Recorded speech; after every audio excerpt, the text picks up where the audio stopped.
I was convinced that I wanted to go to university and be a lawyer and was really studious, which was good to develop, but away from my nature, which was play and fun and learning for the sake of being curious rather than the curriculum that was required. And then a switch just flipped when I was 16 and I decided to get into circus performing. I became friends with chainsaw jugglers and pierced weightlifters. Are you feeling lost in the chaos of the world, unsure of your path forward? Do you yearn for a life of freedom and joy but feel trapped by societal norms and expectations? Look no further than this episode of the We Are Already Free podcast, featuring the insightful and inspiring Shannen Michaela Jones. When you hear We Are Already Free, what comes up for you? Pure change. It's a shift in awareness. It's the ultimate truth, isn't it? Getting out of the matrix. We have a choice. Joy. Nature. I am more powerful than I realize I am. Human beings are so powerful. The answers are in being a conscious being. Spiritual beings living a human-bodied experience. It's simple. It's here and it's now. You don't have to go out and find it. Eat real food. Just shining your light so bright. We're already free. You're free. You are a walking map. Have always been free. You are always free. Already free. We are already free. Welcome to We Are Already Free, the podcast inspiring down-to-earth seekers to live a meaningful life right now. I am Nathan Maingard, empowering wordsmith, transformational guide, breathwork and cold immersion facilitator, and your host, bringing you authentic conversations with delightful guests who defy society's norms simply by living authentic lives. Listen to this podcast to shake off limiting beliefs and embrace the freedom within so you can deeply connect with yourself and all you love. In this episode, Shannen shares her journey from good student to circus performer to global citizen, offering valuable insights and practical advice for anyone seeking to break free from the norm and live life on their own terms. She discusses the power of play and the importance of prioritizing fun, as well as the challenges and benefits of living abroad and embracing unconventional paths. But perhaps most importantly, Shannen speaks to the fear and uncertainty of a rapidly changing world, the need to unlearn old programming and beliefs, and the struggle to find our authentic selves in the face of societal pressure. Through her own experiences, she offers hope and inspiration for anyone seeking a more joyful and fulfilling life. Shannen is actually the world record holder for foot archery. I'll share a link to some of the things she can do while doing handstands and foot archery. And it beggars belief, the level of skill that she's developed in this area of extreme and supreme fun. So don't miss this powerful episode of the We Are Already Free podcast and join us on the journey to a life of freedom and joy. Shannen shares about embodying joy and living your best life, birth tourism, collecting passports legally, Bitcoin and cryptocurrency, using social media to spread truth and impact lives. And near the end, Shannen shares an interesting perspective on climate change, so listen out for that. And this, of course, only scratches the surface. A huge thank you to my sponsor for this episode, Zencastr, the ultimate web-based podcasting solution. I've saved countless hours since I moved over to their platform. If you're thinking about starting a podcast or already have a podcast but maybe struggle with the time and the technicalities of getting good recordings, I personally recommend Zencastr. Zencastr's modern podcasting stack allows you to do everything you need for your podcast, from record to publish in one place. I particularly love how it allows me to record in the best quality, even though the internet connection in my off-grid solar-powered studio is not the most stable. So thank you, Zencastr, for solving that problem for me. Go to zencastr.com, that's zencastr.com/pricing, and use my code WeAreAlreadyFree, and you'll get 30% off your first 3 months of Zencastr Professional. I want you to have the same easy experiences I do for all my podcasting and content needs. It's time to share your story. Before we begin, I want to congratulate Shannen and her partner on the birth of their son, born in between the recording and release of this episode. I'm honored to have been witness to the maiden-to-mother journey of Shannen. Thank you so much, Shannen, for sharing your journey with us. Please find links to Shannen, the retreats she hosts in Costa Rica, our bonus chat, and more in the show notes at alreadyfree.me/38. For now, please enjoy this episode, and thank you for being here. How have you managed to maintain so much fun in your life? You hold the Guinness World Record for foot archery and like shooting a balloon while on a skateboard, doing a handstand, moving, and like, I mean, it's astonishing to me that anyone would think, you know what, I'm going to dedicate like so much time to this.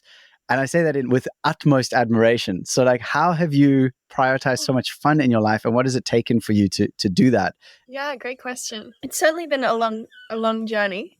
I'd say that most of us have this desire to have fun in their lives, you know, as a child. And through traditional schooling, I really got to a point where I was losing touch with that aspect of myself. I can, looking back, really recall feeling less childlike and less fun when I reached, 12, 13, 14, and just more into the routine. I was convinced that I wanted to go to university and be a lawyer, was just really studious, which was good to develop, but kind of away from my nature, which was just play and fun and learning for the sake of being curious rather than the curriculum that was required. And then, yeah, a switch just flipped when I was 16, and I decided to get into circus performing because I'd previously done gymnastics, and that exposed me to a whole world of fun. I became friends with chainsaw jugglers and pierced weightlifters, and that exposed me to groups of people that were doing social media full time and teaching meditation, and I was just all of a sudden exposed to way more options than school necessarily offered, and I saw these different paths that I could go down. And from that point onwards, I still kept up with my studies and whatever, but I began exploring more and performing more and dabbling in busking and traveling around in my car, and was just more adventurous and fun, connecting to that childlike, playful self that was always there that I just forgot about. So there's a reason I asked you about that, and it's because it's a bit of context for you because we don't know one another, and I'm very excited to be meeting you. So thank you for coming on. It's super rad. So I've been a songwriter and a writer, a lover of lyrics and words for my entire life. And I started writing songs when I was about 15. At some point, I became a professional musician, also busking here and there, playing music, etc. But for whatever reason, that wasn't the core thing that was calling me forward. And I've had to go through massive dark night of the soul and death of the old self to be reborn into my current self, which is, yeah, you're oh, I know how that feels. But the current self is really, I realized that part of what I was missing in the music was that the music was always a medicine music about service and transformation and connection. And so I needed to move into more of that in my own life. And now I include this. So I do coaching, and a part of that is still creativity and poetry and songwriting and supporting people in improving their personal mythologies, because we are all running personal mythologies, and whether those are empowering or disempowering, that kind of dictates how our lives turn out. But all that being said, I have shifted into a more empowered state in the last recent while, connecting more to my warrior and my king, and I'm practicing that and showing up for that. And what's happening is I've noticed that I'm actually realizing I struggle to connect with authentic joy because I'm so focused on, and not joy, I feel joyful a lot of the time. I feel satisfied. I feel like I'm doing a good job and I'm enjoying myself in that way. But I've lost that childlike spur of the moment, oh, let's just do this because it's fun kind of thing, at least at this moment. And that's, I think, one of the things that called me to you and wanted me to, why I wanted you on this podcast is I see that in you. I see that thing of that beautiful human thing of let's just do this because it's fun. Anyway, so do you have because you also abandoned the circus at some point, right? So I'm curious to hear you flipped a switch and went, right, I'm going to be in the circus. And then you flipped another switch and went, abandon that. And now you're on this whole other path that's quite, very outside of what society tells us is allowed and okay and truthful and all the rest. And you're living this life of freedom and sovereignty. And I'm curious to know, what were the pivotal moments that inspired you either to first join the circus and then also to leave the circus? What were those switch points for you? Oh, I can totally resonate with what you were saying about being the performer, being the artist, and that being your identity, and how necessary it is to completely go in the opposite direction to have that desire. Yeah, I think one of the reasons why I chose to get into circus performing, and I was a street performer as well. So I had a 40-minute show where I was mic'd up, and you get your little circle and you do speaking and your tricks, and then you have the audience and you're familiar with it. But a lot of people don't know there's like a whole subculture of like street performers that travel around and like do this thing. And I think what attracted me the most initially to that lifestyle was like the freedom and the sovereignty of it. Because yeah, I had the ability to make money wherever I wanted to in the world, and that level of freedom and not depending on anyone else for your income is like huge. It can be really empowering for sure. And then also as a performer, like the street performing versus doing like a show for somebody else was also like another aspect of freedom, because when you're like doing a circus show and you're being hired by a company, they have like the role that they want you to play, whereas if you're on the street just doing your own act, you can swear if you want to, you can like say whatever you want to, and you're responsible ultimately of like your own character and the environment that you are creating. But then that evolved into like and I think a lot of artists face this, when your passion turns into your source of income, it can kind of dwindle the creativity of it.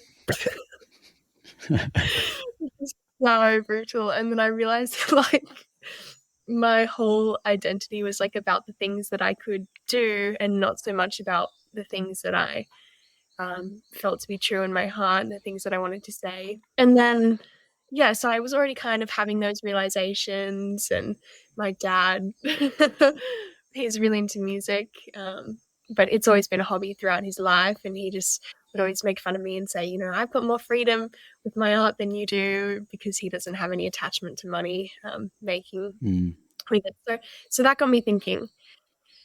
And please tell me if I'm rambling, if this is too much. No, you're on it. I'm in.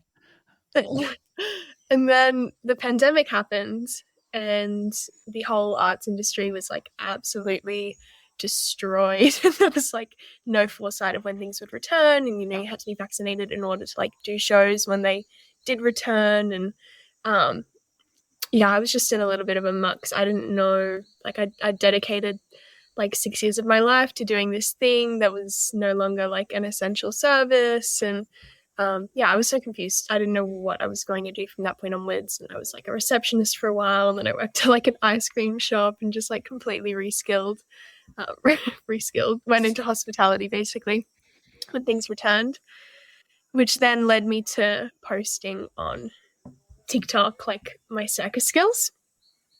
Because, it was the perfect platform, really. I knew people were making money online, and I would see other girls like doing the splits and going viral and thinking, I can do way cooler stuff than that. So the pandemic led me to posting online, which kind of blew up my account on TikTok initially. Like my first video got like 18 million views, which was just a lucky break. Like it was just right place, right time, right video. So when I first jumped online, these online spaces, I was purely only posting like circus tricks. And then the comments that I would get, like for my archery videos, they're all very much the same. Wow, it's so inspiring. It's really cool what you do. How long have you been doing it for? And I would just get like the same comments and the same questions over and over and over again, which I was grateful for 100%, that initial audience. It was just like, oh, this isn't, like, I've got more to my personality than what I can do.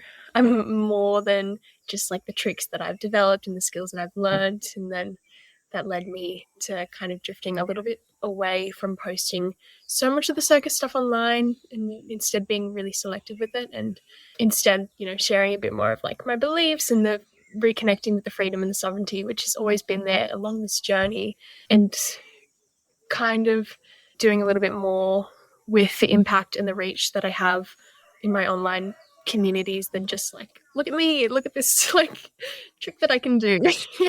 Just not making it my whole identity. So that was like a lot. Sorry about that, but you are all good. It's an interesting story, and I think for all of us now who are navigating the death and rebirth of society, of everything we've ever known, you know, all of us being raised in this dis-ease culture that has said, follow daddy, follow mommy, we'll take care of you, we have your best interests at heart.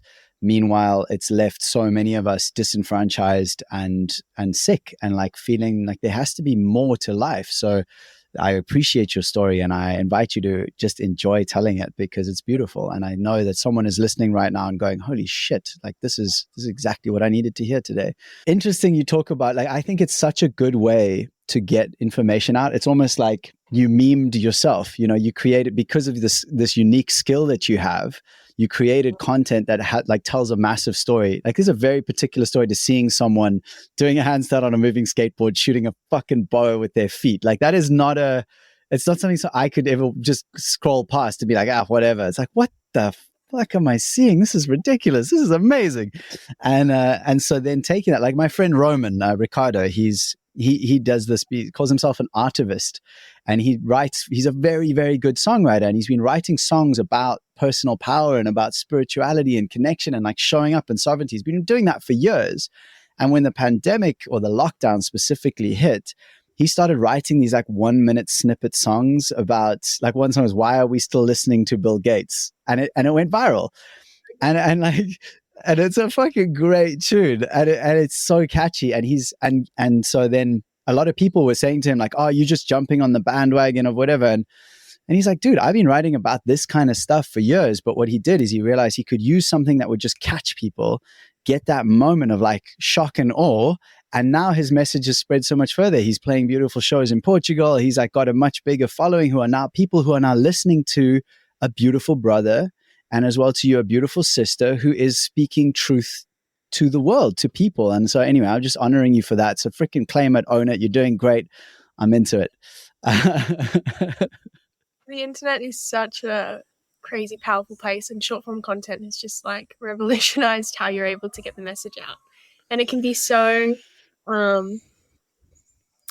mean, it's a good and a bad thing, you know, these TikTok algorithms and how they're like competing to suck away as much time as possible. But, you know, if you can learn how they work, you can definitely use it to your advantage. And like you said, spread truth and get the message out there in a much larger scale than if you were to create like a longer form YouTube video.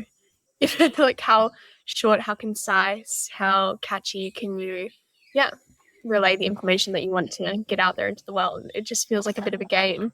But yeah, really cool that basically anyone can just go viral overnight and then just like, I did the bow and arrow. You've got all the eyes on you. Like my channels are getting between like 40 to 60 million impressions a month, which is just like nuts. Like, you know, look at me, look at the bow and arrow trick, and then it translates into, let me tell you about like the lockdowns of fluoride, or like using the opportunity to like create these conversations.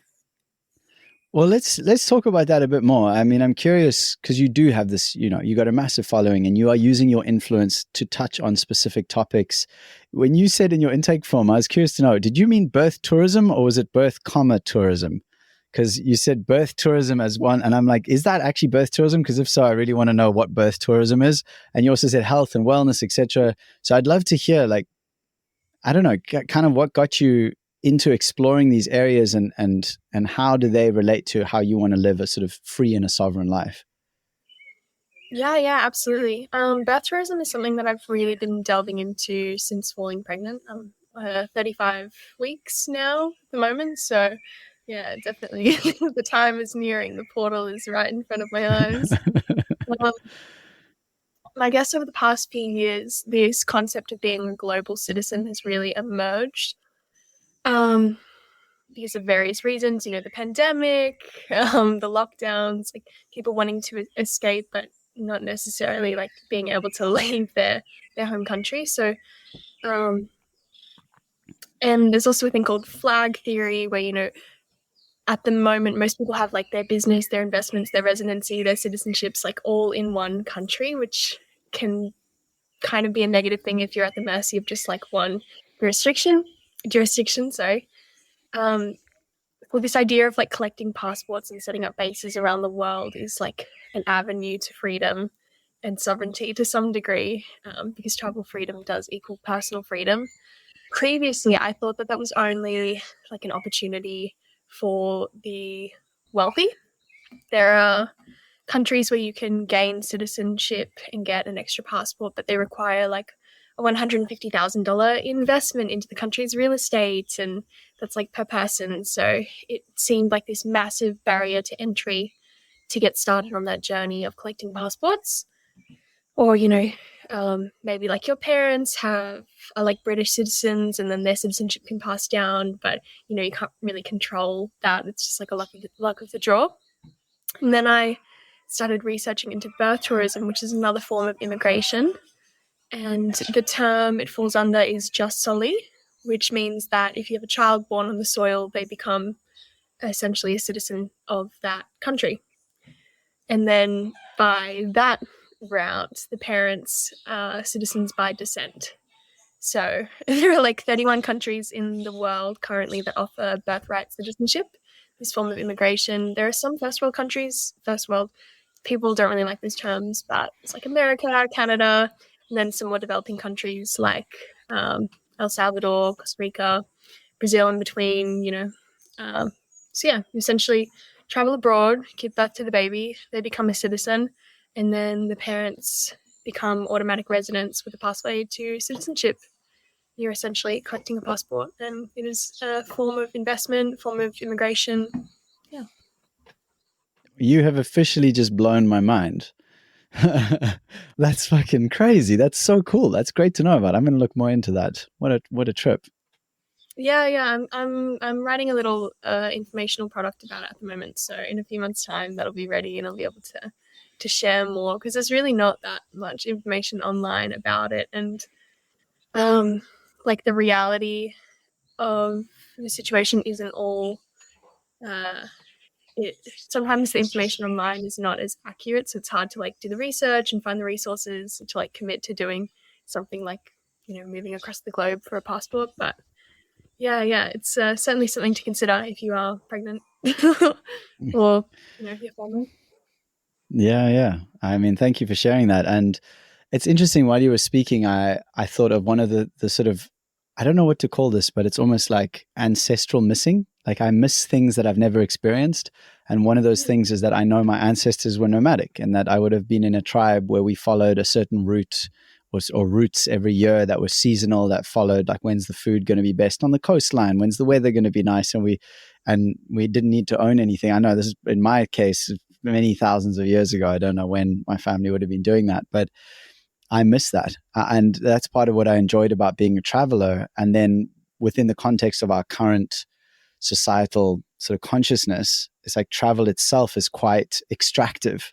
It's like we're flying in these big metal machines over the oceans of the earth. And this, it's like, but it also harkens back to a time of that kind of, like when I hear you speaking, I get that little ache where it's like, oh man, just to be that free again. And interestingly enough, I've kind of swung to the opposite now, where I'm rooting. Currently, we're building a house and we've bought a piece of land in a little eco village in South Africa, and feeling like getting more of a rooted in place thing. And I don't know whether that will last or not. I don't know what's going to last at this point. Everything is up for like questioning right now. But I just hearing you, I see that modern connection to that ancient desire for liberty in motion. Yeah, beautiful. I think there's definitely room for both being rooted and both an explorer, different seasons. Yeah, absolutely. Beautiful. Abso-freaking-lutely. So I'm gonna jump like sideways across sort of topics that you are really knowledgeable about, or that at least you seem, from my perspective, to be knowledgeable about. One of them being Bitcoin, which you are really into. Like, you love Bitcoin. I think you even did something recently. You may have done multiple, but I'm pretty sure I saw one where you said Costa Rica's cool because they accept Bitcoin all over the place. And I thought so. Okay, so I'm curious to know what you think the benefits are of cryptocurrency for those who are looking for a more authentic life in these times, and then specifically, how has adopting Bitcoin impacted your life personally? Well, I'm still very much on my learning journey about Bitcoin and what is money and this exchange of energy. But the more I'm learning about it, the more I'm just like consistently blown away. And there's a lot of people that are really passionate about Bitcoin and the tech side of things, but what attracted me was like, again, the freedom, the sovereignty aspect of it, having money that is like untouchable, essentially from the government, untraceable, untrackable. I guess it comes back to the pandemic again, where, you know, they're restricting bank accounts for participating in protests against the mandates, and, you know, you could be fined for protesting and all the digital ID stuff. Like they were able to track you, and it was pretty impactful in Australia. But, you know, you hear of these stories in Canada as well, and it's like, it kind of made me realize that I wasn't as truly free as I once thought that I was, and the fact that these governments have so much control over your money is not necessarily a good thing. So it's like, what is the alternative? Bitcoin, I think, is the freedom money. There's this very clear push towards CBDCs and digital currencies where the governments are going to like essentially fade out cash and then replace with this digital system. And Bitcoin is like the alternative that is fighting away from the CBDC narrative that they are definitely implementing. I guess, yeah, inflation obviously is a huge thing. You know, the dollar is like being fading into oblivion. So what is the alternative? You know, property, gold, silver, Bitcoin. That is kind of what made it desirable to me in the first place. Like if your money's in the bank, you know, you're losing money, you know, they've got control, they've got access over it. And the whole reason why we moved over to Central America was to document how Bitcoin was being adopted in these parts of the world. Because, you know, we're still so early and so many people don't have that reference that like Bitcoin can be used as a currency. And it is being used in communities here in Costa Rica. Like you can, in the zone that I'm living at the moment, it is called the Bitcoin jungle. And essentially you can pay for your meals basically at every restaurant here. You can buy things in Bitcoin, you can purchase things at the supermarket, get your local produce at the farmer's market, taxis, hotels. Like it's being used as a currency here.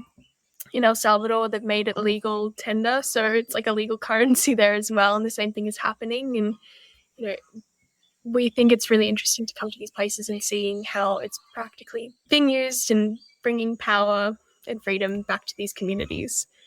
More specifically, like in these parts of the world, the banking systems are pretty crappy. Like you regularly see locals lining up for like 2-3 hours at the bank, and you know there's only one ATM in town and it has like a $10 ATM fee to get money out, and that's if it is even like working or not. We were talking to locals who had stories about giving house deposit money to the banks and they would just like lose it. How do you send money from me to you over in South Africa without like significant fees? Or it's just making the peer-to-peer transactions a lot more simpler, less transactional fees. I'm just going on and on and on tangents, aren't I? No, this is the important stuff. I think because I don't know much about it, and I also feel like a lot of people I know, we like know about Bitcoin, and I have friends who are so into Bitcoin and people I respect, but so far it's felt too distant. And I think in my mind, like I'm always comparing it to, it's like you like buy it and you hope it gets worth more so you can make it back into dollars and then you have more money than you started with. But what I'm hearing from you and what I'm picking up in general is like, there's actually one of my friends, he's like, dude, when you start spending Bitcoin to buy things, that's when you kind of start to understand the difference. Not just using it as a way to store value, but as a way to actually make exchange outside of the old system. So that's what I'm hearing from you. So yeah, that's great. Yeah, totally. It can totally be used as either or. Some people feel very passionately about the fact that it should just be a store of value, whereas, you know, if you come to these communities, they see it as like an amazing alternative to like cash. The dollar. Yeah, that makes a lot of sense. So I have so many directions I want to take this in. It's the challenge of three-dimensional reality is I have to make a choice. So what was that? I need to get better at like concisely explaining my points. I can just ramble. I just ramble. Great No, question. I don't consider. I would be curious to challenge you on that concept of what rambling is. There's a beautiful comic that I'll actually I'll see if I can track it down and share it with you afterwards. And actually, I'll put it in the show notes as well for the lovely listener. But it's basically don't say sorry if you want to say thank you. And so it had. Like, I'm so sorry. Oh my gosh, I almost did it again. Yeah, it's just something that the universe just keeps sending that message through various people. Like, stop saying sorry, Right. stop apologizing. It's fine. There's room, there's space. Yeah. It's a big lesson, though. I mean, I think so many of us have had to learn that one. I'm still learning that one, and it's a beautiful practice. I love words. I love speaking, and oftentimes I will just go into a whole rant about something I'm excited about. And the practice is at the end of that to pause and just say, thank you for listening. And give a little chuckle because I'm a bit sheepish because I love to speak. So it's like that's instead of, because it's creating a sort of unwritten contract. If at the end of when you've said something that you're passionate about and you really care about and you're excited to share it, however you share it, and then at the end of that, you're like, I'm sorry, I'm rambling. You've kind of made a contract that I didn't agree to necessarily, or that the listener didn't agree to. And so you have a choice there to make a different contract, which is to assume that I'm listening because I'm enjoying what you're saying and I'm just grateful to be here with you. Yeah, definitely noted. It's definitely a rabbit hole when you dissect what words really mean. Like an example, the other day I was talking to my landlord, and she just told me, stop saying that you understand. Just tell me that you understand what I'm saying, because she doesn't want to have that like hierarchy when you're standing under someone, like listening to them, you're giving them this like authority and this power, whereas understand feels more like we're both mutually on this same level. And it's just one word, one example of the many that we use in our vocabulary that just like sweep over our heads, or we just blindly accept without realizing like the power that we're giving to these words that means so much. Yes, I just have been practicing that. So I find that I go through phases with different words. So the one that most recently has been coming for me is trying. And I'm getting much, much better now. Often I'll catch myself before I even say it. But if I do say it, then I can shift it because it has a synonym. Trying can also be practicing. It's the same thing, but it has a totally different intention and power to it. So when I say, instead of I'm trying to do this thing, it's like I'm practicing. And so suddenly it's like, wow, I'm already successful because in just practicing is success. So yeah, anyway, that's the word for me currently. Do you have any words that you're particularly like playing around with right now?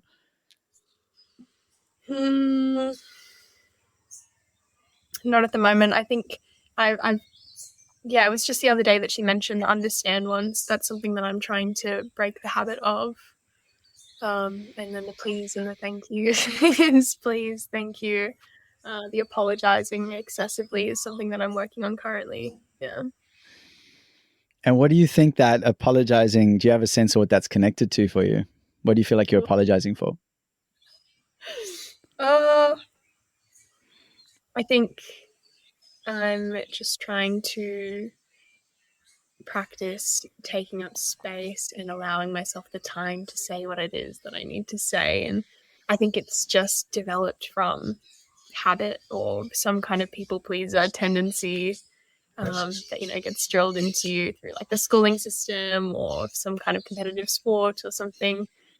Yeah, I think now it's mostly habit. Yeah, I read that somewhere that most of what we do, or maybe it was Joe Dispenza or something, by the time we're an adult, most of our thoughts on a daily basis are just habit. The things that we think and we run in our minds is literally just automatic, that there's not like 98% or some ridiculous amount. And that's the big gift that we have. The opportunity is to practice a different habit set. And I mean, I'd love to know this about you. So to set a Guinness World Record and to do the things that you do, I mean, you must have a level of commitment to your practice that I would love to sort of embody more of in myself. Do you have a sense of what it is that you connect to, or how is it that you have maintained such a level of dedication to the things that you care about? I don't know if it's like an aspect of just my personality or whether it's something neurological, but I just get really like obsessive, and I like I don't know if obsessive is the right word, because doesn't have like the nicest connotations towards it, but I just really enjoy like routine and habit and doing things structurally at the same time as like I like completely avoiding them as well. I don't know. I like there's certain little traits in my life where I could just like eat the same thing every day for the next like 2 years and not get tired of it, or I could just do the same level of like training and know exactly how it is, and that like journey of self-mastery is something that I've always kind of enjoyed or been drawn to. But yeah, I'd say it largely just has to do with my like personality. I tend to like that those tasks of repetitiveness. Interesting. Yeah. So that's an interesting one. So I had to just look up because I'm such a fan of etymology. I think etymology gives a great insight into where we've come from as far as speaking and words go. Like it gives the sense of what the root is. And obsess from the Latin is to watch closely, to besiege, to occupy, to stay, to remain, to abide, and literally to sit opposite to. So in a sense, when I hear that, I think, wow, what a beautiful thing to sit opposite to the things we care about so much that we become so familiar with them that we become masterful. So interesting. Great. Awesome. I'm going to develop that habit. Say that again. I should be looking at words more in the same way that you just did. It's a lot of fun. I just made a post on my Instagram about this because it just made me so happy that because in my work coaching people and in my own life as well, but I noticed the word come up a lot and the feeling come up that's associated with it, which is I'm weird. I'm weird. I'm different. People call me weird. I feel weird. I feel like an outsider. And so I just had the thought the other day. I was like, I have a feeling this word has something in it for me. And I went and looked up the etymology. And the root of the word weird is from like English weird, W-Y-R-D, which the original meaning of is one who controls their fate. Whoa.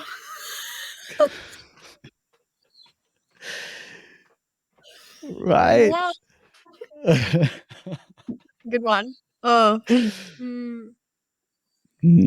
Yeah. Very, very interesting. Yeah, I love that. And well, based on what you talk about a lot as well, I thought that it makes sense that word would become a negative word in our society because our society doesn't want people to control their own fate. So of course that's going to become an insult. You're weird. Well, thank you for that compliment. Yeah, wow. Thank you so much for sharing that because it's really going to turn things around in my life. Like on a small scale, maybe a large, like that belief. I feel like I've carried along with me for many years, and now it's like an avenue to transmuting it into something so positive and beautiful. Oh. So thank you. Oh man, such a pleasure. That brings me a lot of joy to hear that. And speaking of joy, do you want to say, I feel like you're about to say something. Oh, I was just going to mention, do you have kids? I was just about to ask you about your pregnancy and having a baby. I do not yet have kids, and my lovely lady Carly and I are seriously talking that like the time is nigh. So I'm excited. Is that yeah? Talk about it. I'm excited.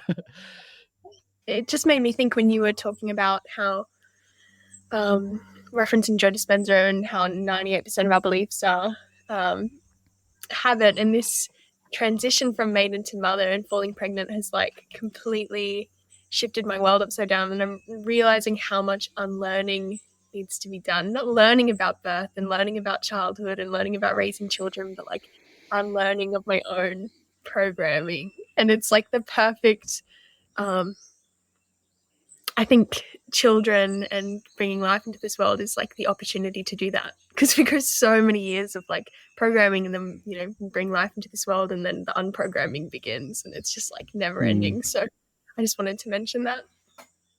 Beautiful. What do you feel like you're unprogramming or you have unprogrammed? Like what's shifting for you? I first started learning about birth itself, birth and labor, and how birth is turned into this like medicalized industry that is really profit driven, not necessarily supportive of like women's physiological like hormonal process for birth. So previously, prior to falling pregnant, all I knew about birth was like the one born every minute, like your water breaks and then there's this big medical emergency and then the doctor needs to come in and like save you, and it's like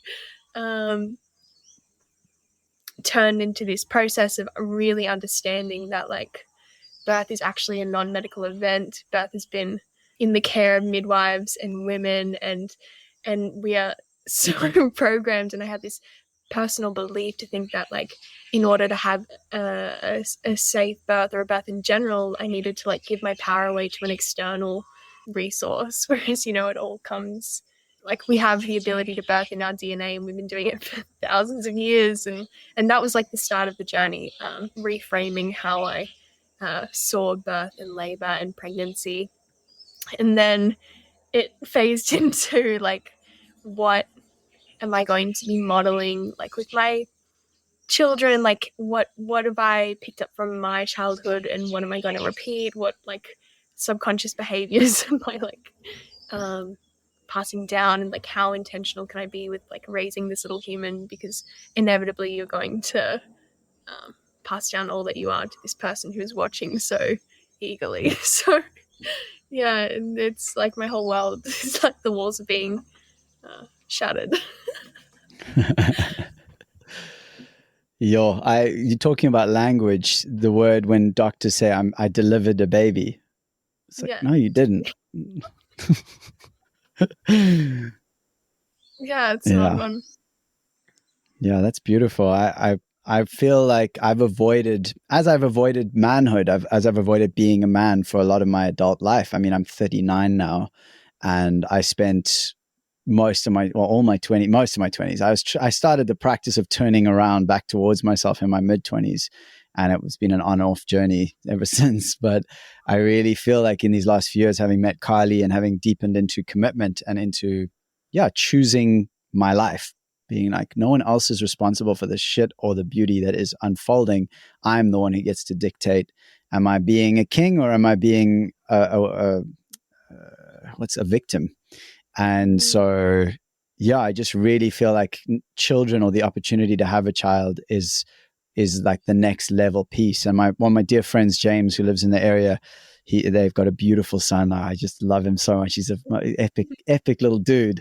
And James was saying, he's like, when I became a father, it was obviously the hardest thing beyond what you can imagine. And I discovered reserves and parts of myself that I just did not know existed, that I could not access until I became a dad.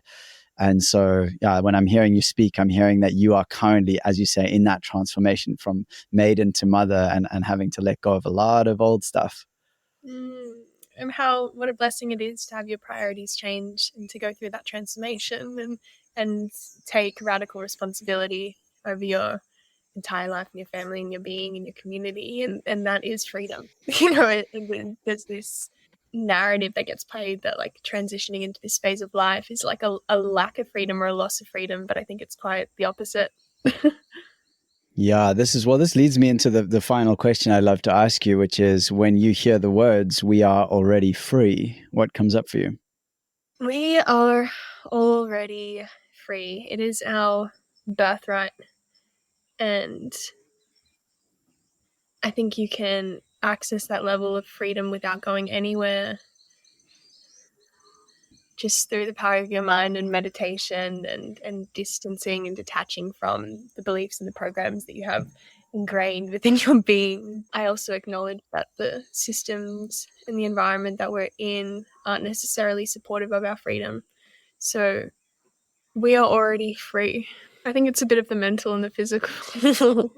Mentally, we're already free and we can get to that point, but physically, there's certainly a game to finding freedom and a fight to finding freedom in this world currently, because as optimistic as I am, that's why I'm bringing children into the world. There are people at the highest level that want freedom and want our control, and there's this like collective fight back towards freedom that's being explored through like Bitcoin and birth tourism and holistic practices and ancestral health pillars that are like re-emerging, and this sense of freedom is certainly desired, and it feels like there's this fight that's happening right now for freedom, And I think that we're all pursuing that path, and ultimately we will win.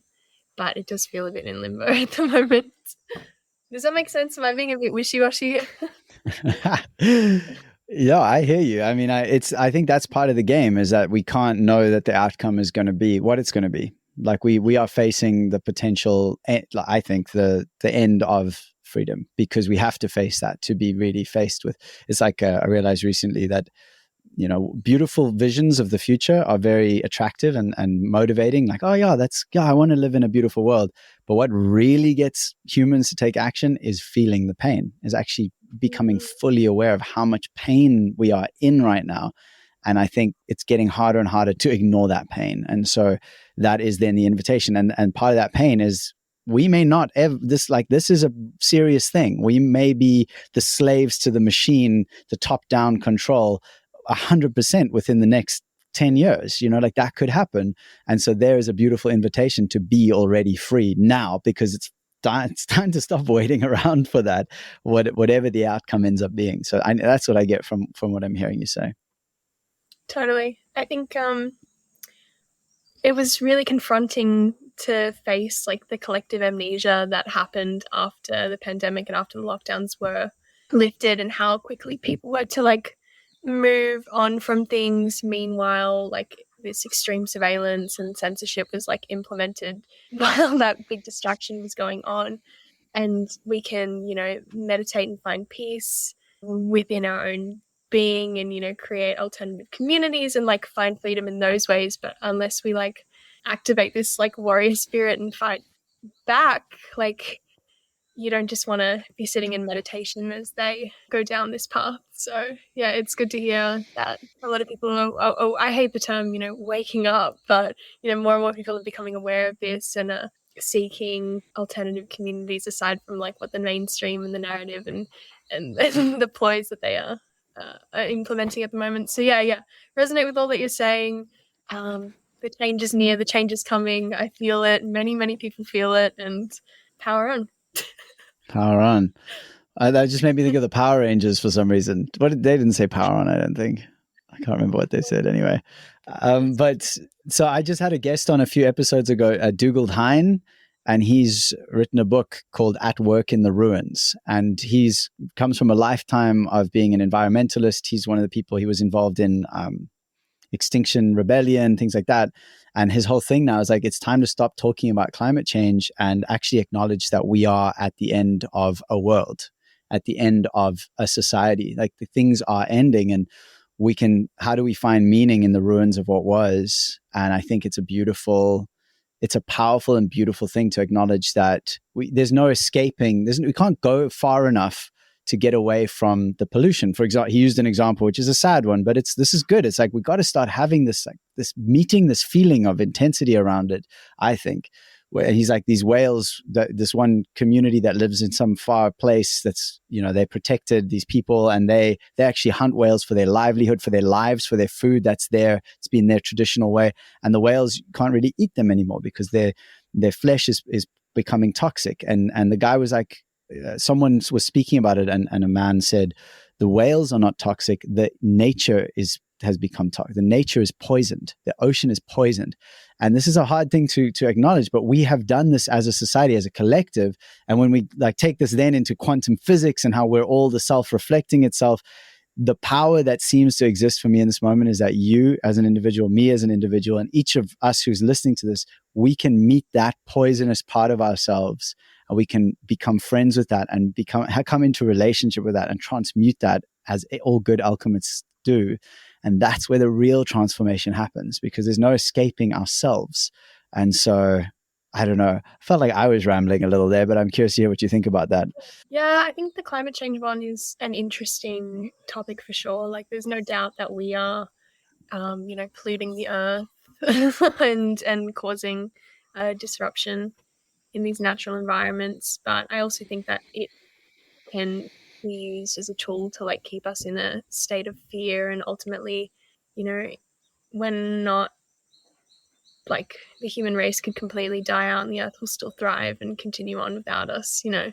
Yeah, it's an interesting one, because I mean, I certainly think there's something to be said with the way that it's being positioned, like how they're using this like fear of climate change as like a tool to keep our collective consciousness down. And like there's a lot of people being diagnosed with, I don't know if it's like climate depression or something, but basically there's like a massive generation of like young people that no longer want to have kids because they think that kids are the problem, and we're overpopulated, and then we're causing climate change, and like that narrative can certainly play out. But that is kind of beside the point that you were trying to make, which is like, yes, we all have the power to make the change, and that of course I 100% feel and resonate with.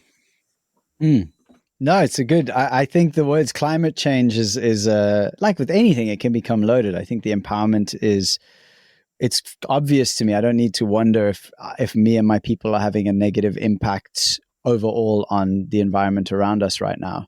I can see it. Like I don't have to. I don't need a scientist out there telling me, climate change. That's too big. Right here in my local community, I can see that we are polluting the rivers and we are killing the oceans, and like I can see us doing it. So that's the place where I have power to. I can't make that much change. I'm one dude, but I can change inside. I can find a different way of being within myself that includes mourning, that includes the loss of all that has been, so that I can make space for what is coming without, as Dougal Hines says, he's like, maybe the old world isn't worth saving. So if we keep thinking we can go back somewhere, we're denying ourselves the opportunity to witness the birth that is trying to happen right now. And I think there's something beautiful in that. Yeah, absolutely. I think there's only one way forward, really. I think it's blissful ignorance to think that we can go back to anything the way that anything was. I think we can learn from the past, but the future is there, and it is what we essentially make of it, and all of those woo-woo washy not true, that do ring true. Yeah, that's why the hero's journey exists. Like there's a reason for that, is that we are all in the hero's journey, and there is redemption within that arc. There has to be redemption within the story of the hero who confronts the worst darkness and faces absolute defeat. That's the narrative we're currently playing out. So again, thank you so much, Shannen. I've deeply enjoyed your presence, and I really, more than anything, I just appreciate the joy that you bring, the fact that you can do fun stuff, and that can be enough. At least that's what it's. When I see that I can do fun stuff, and that can be enough, and then that's beautiful. And I really want more of that in my life and for all of us, because fuck it, we are infinity experiencing itself. We might as well have fun. So yeah, thank you again for coming on. I really appreciate it. Thank you so much for holding space and allowing me the time and space to connect with you and hopefully your audience, and hopefully mine. And yeah, what a beautiful opportunity this was. Thank you again to Shannen Michaela for your presence on the We Are Already Free podcast.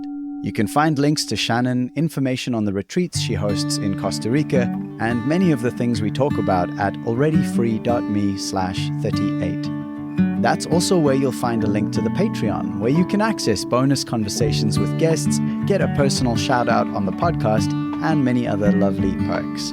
Thank you for valuing this podcast as much as I do.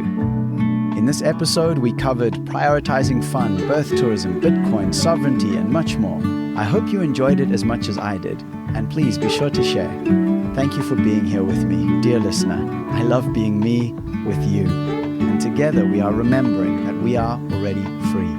I'll see you soon, and please reach out if you have any thoughts or feelings to share at alreadyfree.me/38. Until next time, I'm Nathan Maingard, checking out and wishing you blessings on the path.